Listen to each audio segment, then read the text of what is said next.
Perkenalkan, nama saya Sabrina Gobel dengan NIM 151420086 dari kelas 3C PGSD. Assalamualaikum warahmatullahi wabarakatuh.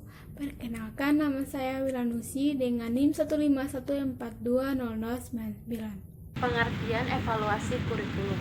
Evaluasi kurikulum adalah proses penerapan prosedur ilmiah yang sistematis untuk menilai rancangan, implementasi, dan efektivitas suatu program. Evaluasi kurikulum memang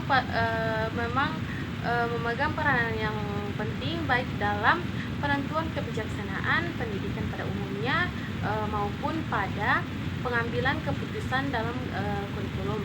Hasil-hasil evaluasi pada pengambilan keputusan kurikulum digunakan oleh guru-guru, kepala sekolah, dan para pelaksana pendidikan lainnya dalam memahami dan membantu perkembangan siswa, memilih bahan pembelajaran, memilih metode alat dan alat bantu pembelajaran, cara penilaian, serta fasilitas pendidikan lainnya. Ruang lingkup kurikulum. Sikla dan Gupta 2005 menjelaskan bahwa evaluasi kurikulum mencakup beberapa tahap. Yang pertama ada evaluasi tujuan. Pada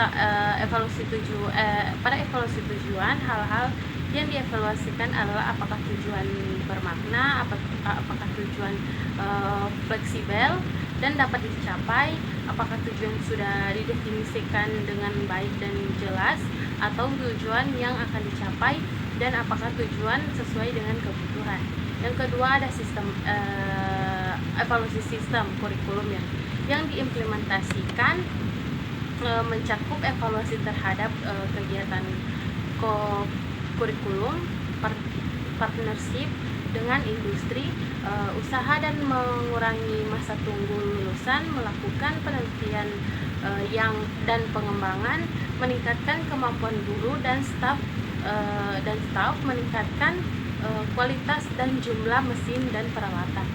Aspek-aspek evaluasi kurikulum. Yang pertama ada evaluasi kurikulum sendiri, terdiri dari berbagai aspek yang saling berhubungan dan yang dijelaskan sebagai berikut. Yang pertama ada keterkaitan antara evaluasi kurikulum dan pengembangan kurikulum. Yang ada terbagi beberapa. Yang pertama ada evaluasi kurikulum. Secara fungsional, evaluasi kurikulum merupakan bagian dari sistem kurikulum. Sistem kurikulum ini mempunyai 3 fungsi pokok. Yang pertama ada pengembangan kurikulum, pelaksanaan kurikulum, dan evaluasi efek sistem kurikulum. Kurikulum minimal berfokus pada 4 bidang. Yang pertama yaitu evaluasi terhadap penggunaan kurikulum, desain kurikulum, hasil dari siswa, dan sistem kurikulum. Efek dari evaluasi akan memulihkan kinerja dan berbagai bagian dari sistem kurikulum. Yang kedua ada evaluasi kurikulum dan pengembangan kurikulum. Masalah yang biasanya dibahas oleh pengembangan kurikulum yaitu diadakan evaluasi kurikulum dan pada posisi mana serta apa makna evaluasi kurikulum pada proses pengembangan kurikulum. Kemudian yang kedua ada prinsip-prinsip evaluasi kurikulum. Prinsip evaluasi kurikulum yang pertama tujuan. Tujuan tertentu maksudnya yaitu setiap program evaluasi kurikulum itu terarah dalam mencapai tujuan yang telah ditentukan secara jelas dan spesifik. Tujuan-tujuan itu pula yang mengarahkan berbagai kegiatan dalam proses pelaksanaan evaluasi kurikulum. Kemudian yang kedua bersifat objektif. Maksudnya harus sesuai dengan kenyataan yang ada, bersumber dari data yang ada, nyata dan akurat, yang diperoleh dari instrumen yang benar. Kemudian yang ketiga bersifat komprehensif, itu mencakup semua dimensi atau aspek yang terdapat dalam ruang lingkup kurikulum. Seluruh komponen kurikulum harus mendapat perhatian dan pertimbangan secara seksama sebelum diadakan pengambilan keputusan. Kemudian yang keempat, kooperatif dan bertanggung jawab dalam perencanaan, pelaksanaan, dan keberhasilan program evaluasi. Itu adalah tanggung jawab bersama pihak-pihak yang terkait dan saling terlibat dalam proses pendidikan seperti guru, kepala sekolah, pemilik, orang tua, dan juga siswa itu sendiri. Di samping tanggung jawab utama, lembaga penelitian dan pengembangan. Kemudian ada kelima, efisien. Maksudnya efisien dalam penggunaan waktu, biaya, tenaga, dan peralatan yang menjadi penunjang, sehingga hasil evaluasi harus diupayakan lebih tinggi atau seimbang dengan materi yang digunakan. Kemudian yang keenam, berkesinambungan. Hal ini berkaitan dengan adanya perbaikan kurikulum, sehingga peran guru dan kepala sekolah sangat penting karena merekalah yang mengetahui pelaksanaan permasalahan dan keberhasilan dari kurikulum yang diterapkan. Kemudian yang ketiga ada jenis-jenis strategi evaluasi. Pertama, mutu program bergantung pada mutu keputusan yang dibuat. Kemudian yang kedua, mutu keputusan bergantung pada kemampuan manajer untuk mengidentifikasi berbagai alternatif yang terdapat berbagai situasi keputusan melalui berbagai pertimbangan yang seksama.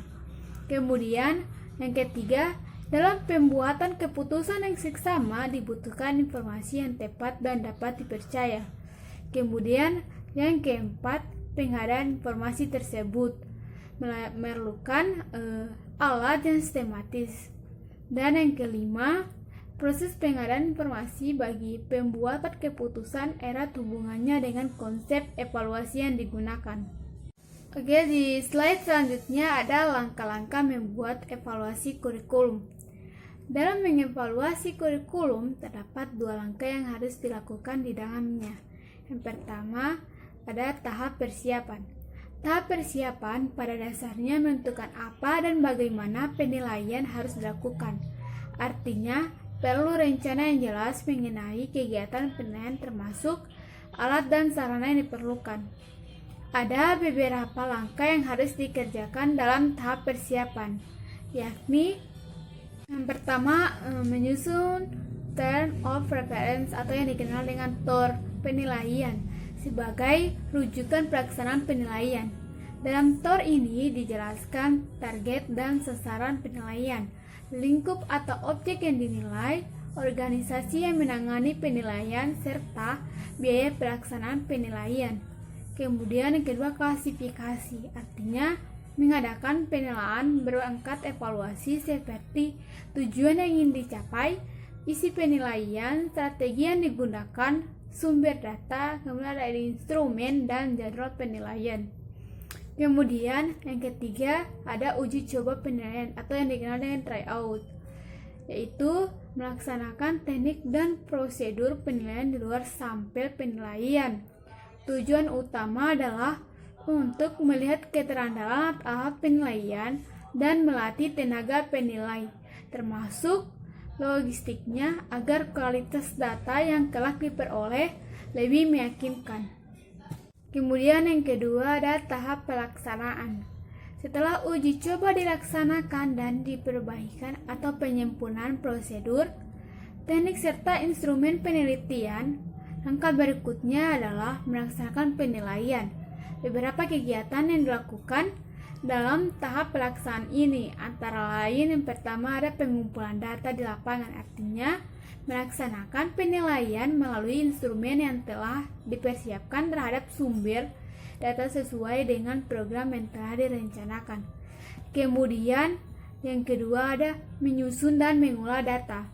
Menyusun dan mengolah data hasil penilaian baik data yang dihasilkan berdasarkan persepsi pelaksanaan kurikulum dan kelompok sasaran kurikulum maupun data berdasarkan hasil amatan dan monitoring penilaian. Kemudian yang ketiga menyusun deskripsi. Menyusun deskripsi kurikulum tersebut berdasarkan informasi yang diperoleh dari hasil penilaian. Kemudian yang keempat menentukan judgement terhadap deskripsi kurikulum berdasarkan kriteria tertentu yang telah ditentukan. Judgement dapat menggunakan dua macam logika, yaitu logika vertikal, dan logika horizontal. Kemudian yang terakhir, pembahasan dan pengukuhan. Pembahasan dan pengukuhan hasil-hasil penilaian dalam satu pertemuan khusus yang melibatkan tim penilai dengan pelaksana kurikulum. Pengambilan keputusan dan mungkin dari unsur lain yang relevan sangat diperlukan sebelum hasil-hasil tersebut dimanfaatkan.